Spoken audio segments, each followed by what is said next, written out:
দেখলে দেখা যায় কি সুন্দর লোকালয় অরণ্য, ঘাস কত সুন্দর, পরিবেশও কত সুন্দর, দেখার মতো দৃশ্য।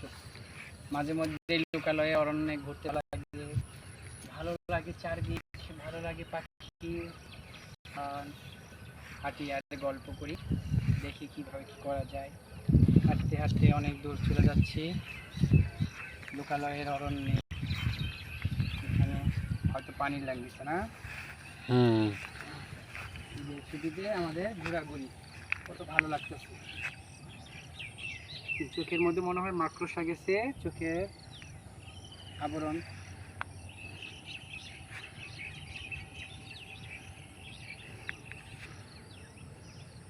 এখানে বসাতে দিচ্ছ এই তো এটা এই গ্রামের নামটা হচ্ছে সম্ভবত সিটপাড়া। এখানে পদ্দিপাড়া মামা বসে হয়েছে না, এখানে আসা হয় না মাঝে মধ্যে, ভালো লাগে। নির্জন পরিবেশ, জায়গার মতো দেখতে সুন্দর। আচ্ছা আচ্ছা, ঘুরতে খুব ভালো লাগে, তাই জন্য আপনিও আসতে পারেন। জায়গাটা অনেক নিরিবিলি, অনেক বাহ, ফাইন।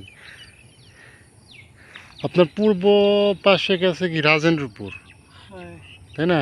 রাজেন্দ্রপুর থেকে আসা যায়, চৌরাস্তা থেকে হয়ে তারপরে রাজেন্দ্রপুর থেকে নামলেই পদ্দিপাড়া। মানে চৌরাস্তা থেকে গাড়িতে উঠে ডাইরেক্ট রাজেন্দ্রপুর নামলে ওখান থেকে আর কি ডাইরেক্ট পদ্দিপাড়া। বাঁশুড়ি আছে, বাঁশুড়ি, তার পিকনিক স্পট, তারপরে হচ্ছে আমাদের বয়স্ক পুনর্বাসন কেন্দ্র আছে, পাবেন, সব কিছু দেখতে পারবেন। তারপরে আছে আমাদের ভাওয়াল ন্যাশনাল পার্ক আছে, মানে বলতে গেলে আমাদের এই হুতাপাড়া ইসিয়াতে আছে। ওকে।